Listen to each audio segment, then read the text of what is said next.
El 12 de octubre es recordado como el día más trágico del movimiento estudiantil de 1968. Estudiantes y civiles son asesinados por militares, paramilitares y la policía en Tlatelolco. Un crimen de Estado aún impune, pero la historia sería juez de los acontecimientos.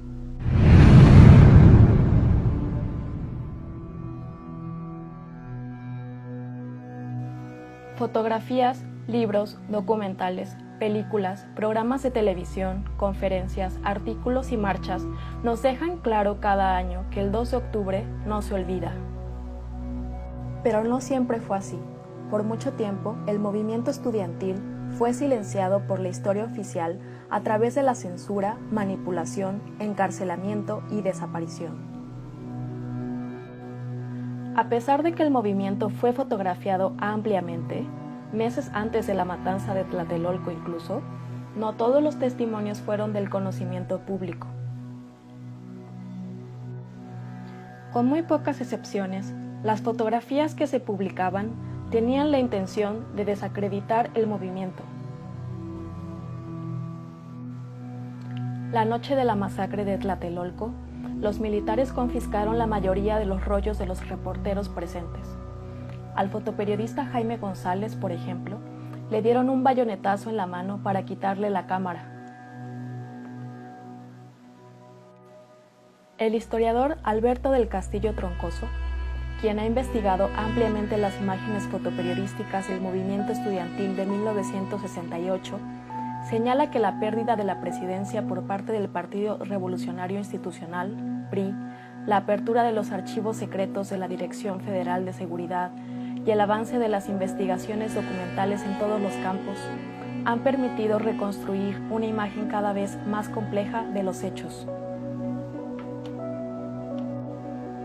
En 1968, los testimonios fotográficos del movimiento eran vistos y usados de muy distinta manera por el régimen autoritario de Gustavo Díaz Ordaz y por los estudiantes. Como bien afirma Carlos Monsiváis, las fotografías del Archivo de Gobernación tenían como fin registrar lo que daba evidencias de una conspiración. Estudiantes disidentes y subversivos que organizaban un complot apátrida en contra de la paz y prosperidad. Díaz Ordaz muy probablemente leyó sin leer la secuela de fotos y los informes que se le propusieron, dice Monsiváis. El presidente en suma solo quería confirmar su paranoia. Para Susan Sontag, las fotografías parecen indicarnos qué vale la pena mirar y qué tenemos derecho a observar. Cuando el fotógrafo decide qué enfocar, qué encuadrar, nos está indicando lo que él o ella consideró importante registrar y enseñar. La cámara atomiza, controla y opaca la realidad. Por ello, concluye Sontag, la fotografía es un instrumento de poder. En el caso del fotoperiodismo, frecuentemente, a pesar del fotógrafo, la selección editorial y los pies de foto terminan pesando más en la delimitación de la realidad. Los estudiantes, por su parte, recurrieron a los periódicos murales como uno de los pocos recursos contrainformativos con que contaba el movimiento. Usaban tanto fotografías tomadas por ellos como las recortadas de periódicos, mismas que ellos resignificaban de acuerdo a su causa. Las fotografías del movimiento estudiantil, y sobre todo de la matanza de Tlatelolco, sufrieron censura, edición cautelosa y cínicamente progubernamental, señala Alfonso Morales. No hay como suprimir las palabras, el testimonio de cientos de miles en la ciudad, pero sí hay manera de controlar las imágenes, cargadas de una persuasión mucho mayor, dice Monsiváis. La memoria iconográfica de la revuelta estudiantil no solo se vio mermada por la censura oficial, sino también por la autocensura, moderación o descuido de los responsables editoriales de diarios y revistas. Aquellos que osaron publicar imágenes denunciando la masacre fueron amenazados y perseguidos por el gobierno. Para Roland Barthes, las únicas imágenes que escapan a la supremacía de la connotación sobre la denotación son las de carácter traumático. Aquí es en donde la connotación resulta más difícil. El trauma es totalmente tributario de la certeza de que la escena ha tenido lugar de forma efectiva.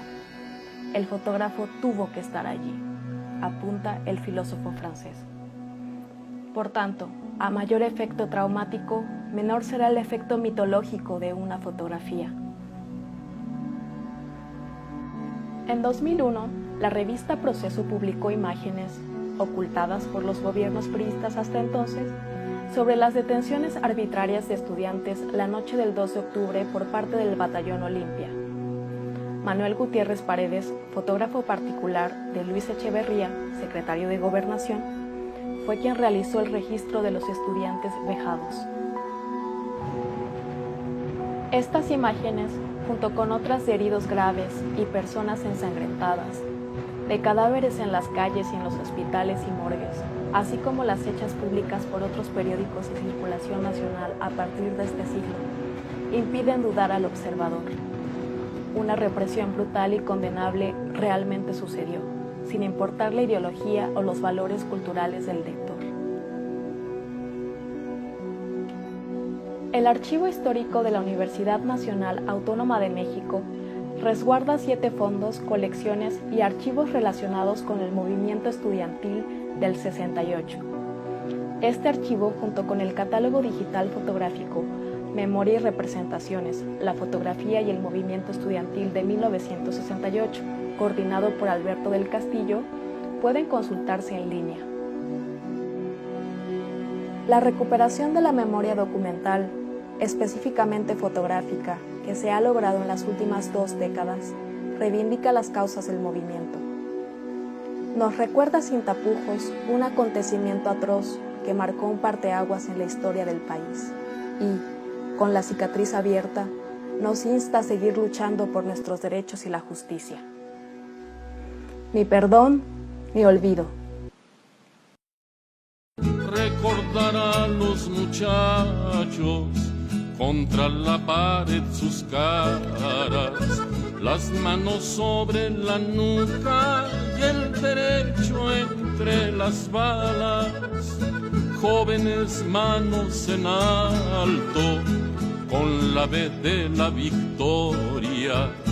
B de Vallejo nos dicen los de la preparatoria.